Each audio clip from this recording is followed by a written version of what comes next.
ओम गणेशाय नमः। प्रेम से बोलिए गणेश भगवान की जय।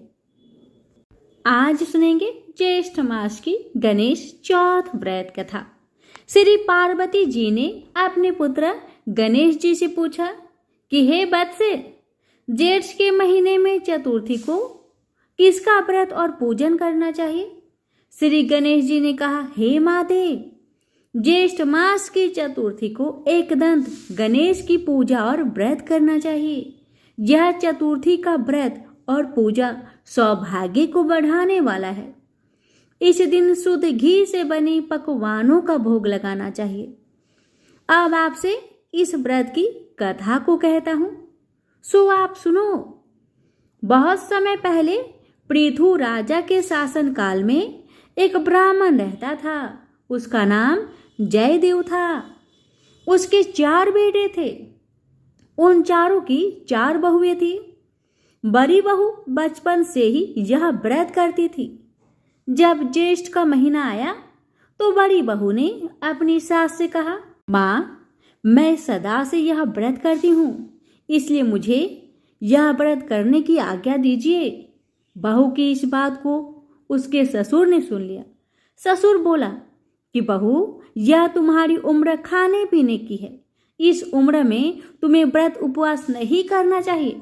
ससुर के कहने से बहू ने व्रत नहीं किया। कुछ समय बाद उस बहू के पुत्र हुआ। पुत्र के विवाह योग होने पर उसके माता पिता ने उसका विवाह रचा दिया। व्रत के टूट जाने से गणेश जी रुष्ट हो गए थे और विवाह के बाद पुत्र का अपहरण हो गया। पुत्र को ना पाकर सब और हाहाकार मच गया। पुत्र की माता भी विलाप करने लगी। अपने ससुर से बोली कि आपने मेरा व्रत छुड़ा दिया। इससे कुपित होकर गणेश भगवान ने मेरे पुत्र का हरण कर लिया है। यह सुनकर उसका ससुर भी बहुत दुखी हुए। अब तो हर मास की चौथ को गणेश जी का व्रत सब लोग ने करना आरंभ कर दिया। कुछ समय बाद गणेश जी एक गरीब ब्राह्मण के रूप में भिक्षा मांगने उनके घर पर आए। भिक्षा मांगने पर जयदेव की बहू ने ब्राह्मण का पूजन सत्कार कर पेट भर उसे भोजन कराया। उसकी श्रद्धा पूर्वक सेवा भावना से गणेश भगवान प्रसन्न हो गए और बोले कि मैं तुम्हारे पर बहुत प्रसन्न हूं, तुम इच्छित वर मांगो। जयदेव की पुत्र बहू ने हाथ जोड़कर प्रार्थना की कि यदि आप प्रसन्न हैं तो विवाह के तत्काल बाद खोए हुए मेरे पति को दिलाकर मुझे सौभाग्य प्रदान करे। ब्राह्मण ने कहा कि तुझ पतिव्रता नारी की इच्छा शीघ्र पूर्ण होगी। कुछ दिनों बाद उसका पति घर पर आ गया। जयदेव की पुत्र बहू ने अपने पति को पाकर प्रसन्नता के साथ व्रत पूजन तथा मांगलिक कार्य संपन्न किए। दोनों लोगों का कल्याण तथा सुख समृद्धि और सौभाग्य चाहने वाले को यह व्रत अवश्य करना चाहिए। प्रेम से बोलिए गणेश भगवान की जय। हे भगवान, अनजाने में हुई भूल चूक को क्षमा करे और भक्तों पर कृपा करे। 12 महीने सुनी जाने वाली चौथ माता की व्रत कथा। एक नगर में एक बूढ़ी माँ रहती थी। वह अपने बेटे की सलामती के लिए 12 महीनों की चौथ का व्रत करती थी। हर चौथ को पंसारे से थोड़ा सा गुड़ और घी लाकर 4 लड्डू बनाती, एक बेटे को देती, एक से पूजा करती, एक हथकार के लिए निकालती और एक चांद उगने पर खुद खा लेती थी। एक बार उसका बेटा ताई से मिलने गया। ताई ने बैसाखी चौथ का व्रत रखा था। ताई से पूछा, माँ तो 12 चौथ करती है। ताई बोली, तेरी माँ तेरी कमाई से तरमाल खाने के लिए 12 चौथ करती है। तू परदेश जाए तो वह एक भी चौथ नहीं करेगी। लड़के को लगा ताई सच कह रही है। घर आकर माँ से कहा, मैं परदेश जा रहा हूँ, यहाँ तू मेरी कमाई खाने पीने में ही उड़ा देती है। माँ ने समझाकर रोकना चाहा पर बेटा नहीं माना। माँ ने उसे साथ ले जाने के लिए चौथ माता के आंखें दिए और कहा, मुसीबत में ये आंखें तेरी मदद करेगी। वह आंखें लेकर रवाना हो गया। घूमते हुए एक नगर में पहुंचा।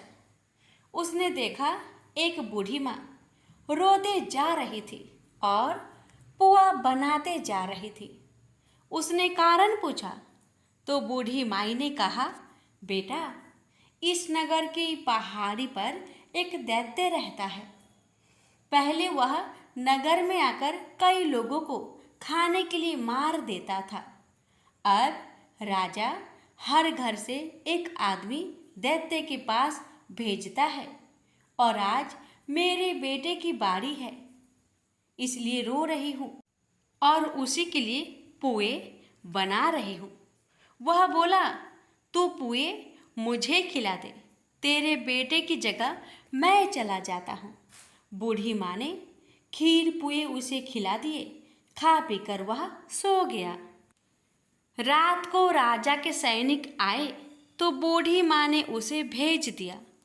दैत्य के सामने पहुंचने पर उसने चौथ माता के आंखें दैत्य की तरफ फेंककर कहा, हे चौथ माता, यदि मेरी माँ मेरी सलामती के लिए व्रत करती है तो दैत्य का सिर कटकर गिर जाए। तुरंत दैत्य का सिर कटकर गिर गया। लड़का वापस आ गया।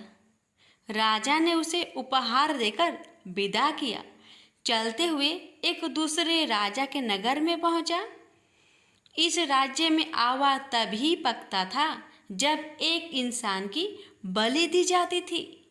सिपाहियों ने उसे पकड़कर आवे में चुन दिया। लड़के ने आंखें आवे में डाले और कहा, हे चौथ माता, यदि मेरी माँ मेरी सलामती के लिए व्रत करती है तो आवा मेरी बलि लिए बिना ही झट से पक जाए। आवा तुरंत पक गया। आवे में से मिट्टी की जगह सोने चांदी के बर्तन निकले। अंदर से लड़का बोला, बर्तन धीरे धीरे निकालना, मुझे लग न जाए। राजा ने उसे निकलवाया और पूछा, इस आवे से तुम बच कैसे गए? लड़के ने बताया कि उसकी माँ चौथ माता का व्रत करती है, व्रत के कारण ही वह बच पाया है। राजा को विश्वास नहीं हुआ। उसने एक चांदी की सुराही मंगवाई और कहा कि सुराही की नली से निकलकर दिखाओ, तभी मुझे विश्वास होगा। लड़के ने चौथ माता को याद करके आंखें सुराही में डाले और कहा, मैं भौरा बनूं, सुराही से निकलूं। लड़का भौरा बनकर सुराही से निकल गया। राजा ने खुश होकर राजकुमारी की शादी उसके साथ करवाई और सभी लोगों को चौथ माता का व्रत करने को कहा। उसे माँ की याद आई। उसने राजा के पास जाकर खुद के नगर जाने की इच्छा जाहिर की। राजा ने रथ, घोड़ा, हाथी और खूब सारा दान दहेज देकर उन्हें विदा किया। चौथ के दिन अपने नगर पहुंचा। वह अकेला पंसारी के यहाँ माँ का इंतजार करने लगा। सोचा चौथ है तो माँ यहाँ जरूर आएगी। थोड़ी देर बाद लकड़ी टेकती हुई माँ आती दिखी। बेटा माँ के चरणों में गिर पड़ा। कहा, माँ, मैं तेरा बेटा हूँ, मुझे माफ़ कर दो। माँ ने उसे गले से लगा लिया। लोग चौथ माता की जय जयकार करने लगे। उस नगर के सभी लोग चौथ माता का व्रत करने लगे। हे चौथ माता, जैसे बूढ़ी माँ और उसके बेटे की सहायता की, वैसे हमारी भी करना। कहानी कहने और सुनने वाले पर कृपा करना। बोलिए चौथ माता की जय हो। एक सेठ सेठानी थे। उनके एक बेटा और बहू थे। बहू सबको भोजन करा के फिर स्वयं भोजन करती। एक पड़ोसन ऐसी भी थी जो रोज पूछती कि बहू आज क्या बनाया और क्या खाया। बहू कहती, ठंडो बासी। एक दिन उसके पति ने ऐसा सुनकर विचार किया कि आज तो पकवान बनाए जाए, फिर देखे कि मेरी पत्नी क्या कहती है। उसने तरह तरह के पकवान बनवाए और घर के सभी लोगों ने एक साथ बैठकर भोजन किया। आज भी पड़ोसन ने पूछा तो बहू ने कहा ठंडो बासी। सेठ के लड़के ने सोचा हो ना हो कोई बात अवश्य है जिससे कि मेरी पत्नी ऐसा कहती है। उसने पत्नी से पूछा तुम रोज ठंडो बासी खाया ऐसा क्यों कहती हो, जबकि हम सबने एक साथ बैठकर कई तरह के पकवान खाए। उसकी पत्नी बोली हम लोग जो खा रहे हैं वह बाप बूढ़ों की कमाई है। जिस दिन आप कमा कर लाओगे उस दिन मैं समझूंगी कि ताजा भोजन कर रही हूँ। अब एक दिन लड़के ने माँ से कहा माँ मैं एक बड़े शहर में कमाई करने जा रहा हूँ। माँ बोली बेटा अपने पास इतना धन है कि खाया नहीं खुटेगा। माँ के मना करने पर भी बेटे ने स्वयं कमाने का दृढ़ निश्चय कर लिया और जाते समय पत्नी से कहा मैं जब तक कमाकर बहुत सा धन लेकर ना आऊं तुम चूल्हे की आग मत बुझने देना। एक दिन चूल्हे की आग बुझ गई तो वह मन ही मन घबराने लगी, कहीं मेरे पति पर संकट तो नहीं आन पड़ा।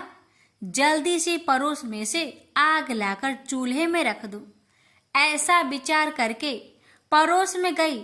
वहां पड़ोसन चौथ माता का व्रत पूजन कर रही थी। पड़ोसन ने कहा थोड़ी देर में आकर ले जाना। बहू ने पड़ोसन से पूछा आप यह व्रत क्यों करती हैं, इससे क्या मिलता है। पड़ोसन ने कहा चौथ माता के इस व्रत को करने से अन्न लक्ष्मी मिले और अपनी मनोकामना पूरी हो। अब बहू भी चौथ माता का व्रत करने लगी। दीवार पर चौथ माता बनाई। उस दिन घी गुड़ का चूरमा बनाकर रात्रि को चंद्रमा को अर्घ्य देकर भोजन करती।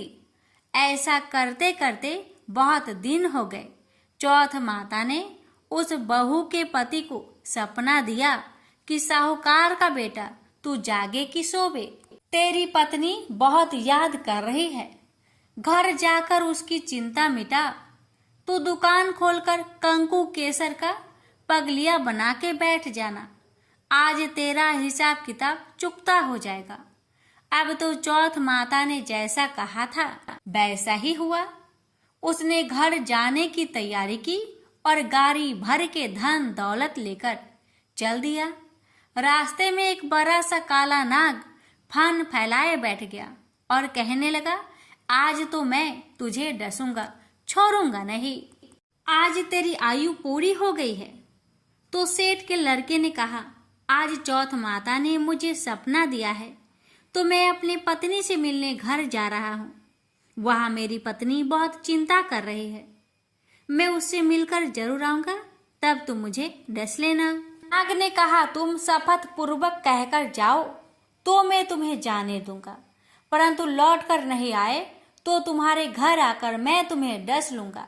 इस प्रकार सर्प को वचन देकर वह अपने घर पहुंचा। वहां सभी से हंसी खुशी से मिला और भोजन करके उदास होकर बैठ गया। उसकी पत्नी ने उदास होने का कारण पूछा तो पति ने काले नाग वाली बात बताते हुए कहा यदि मैं उसके पास नहीं जाऊंगा तो वह घर आकर मुझे डस लेगा। पत्नी बहुत चतुर थी। उसने कहा कि आप घबराओ नहीं, लेट जाओ, मैं एक उपाय करती हूँ। पत्नी ने कमरे की 7 पीढ़ी सिराव धोई। पहले पीढ़ी पर रेत, दूसरी पीढ़ी पर इत्र, तीसरी पीढ़ी पर गुलाब, चौथी पीढ़ी पर कंकु केसर, 5वीं पीढ़ी पर लड्डू पेड़ा, 6ठी पर गादी गलीचा और 7वीं पीढ़ी पर दूध का कटोरा भरकर रख दिया। इस प्रकार वह 7 ही पीढ़ी सजाकर बैठ गई। आधी रात होते ही नाग आकर पीढ़ी चढ़ने लगा। पहली पीढ़ी पर रेत में लौट गया और कहने लगा कि सेठ की बहू ने आराम तो बहुत दिया, पर वचन से बंधकर आया हूँ, सो डसूंगा अवश्य ही। इस प्रकार 7 पीढ़ियों पर नाग आराम करता हुआ और कहता हुआ कि डसूंगा जरूर।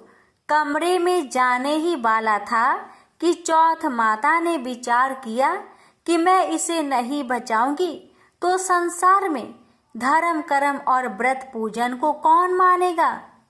अब तो गणेश जी, चंद्रमा जी और चौथ माता ने उसे बचाने का विचार किया। चंद्रमा जी ने उजाला किया, चौथ माता ढाल बनी और गणेश जी ने तलवार लेकर नाग को मार दिया और ढाल से ढक दिया।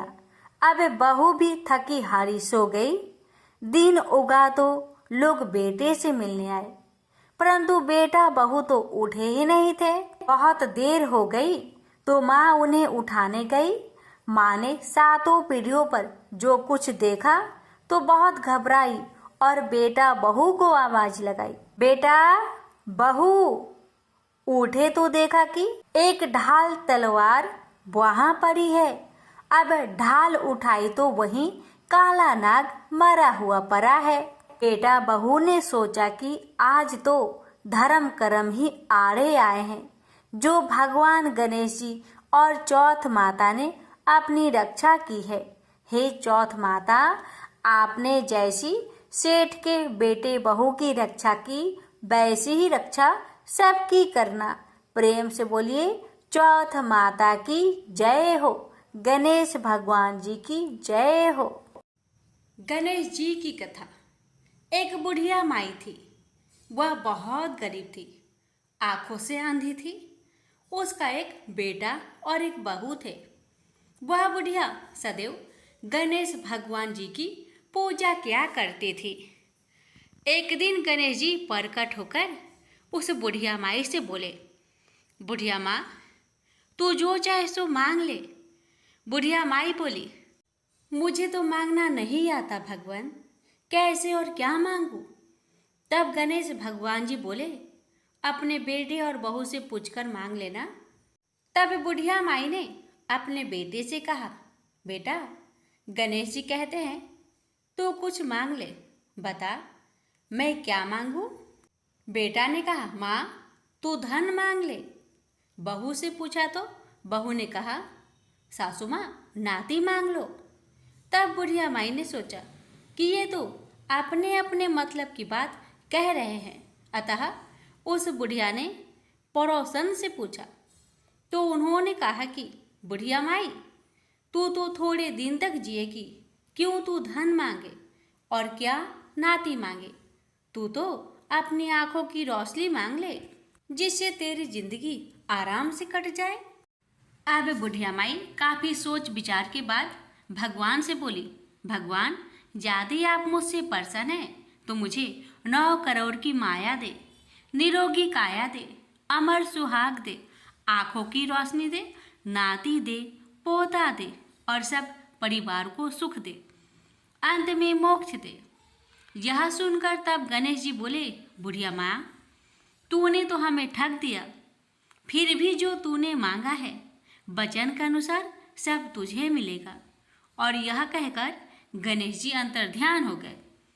उधर बुढ़िया माँ ने जो कुछ मांगा वह सब कुछ मिल गया। हे गणेश जी महाराज, जैसे आपने उस बुढ़िया माँ को सब कुछ दिया, वैसे ही आपकी कहानी कहने वाले, सुनने वाले, हुक्कार भरने वाले सभी भक्तों को देना।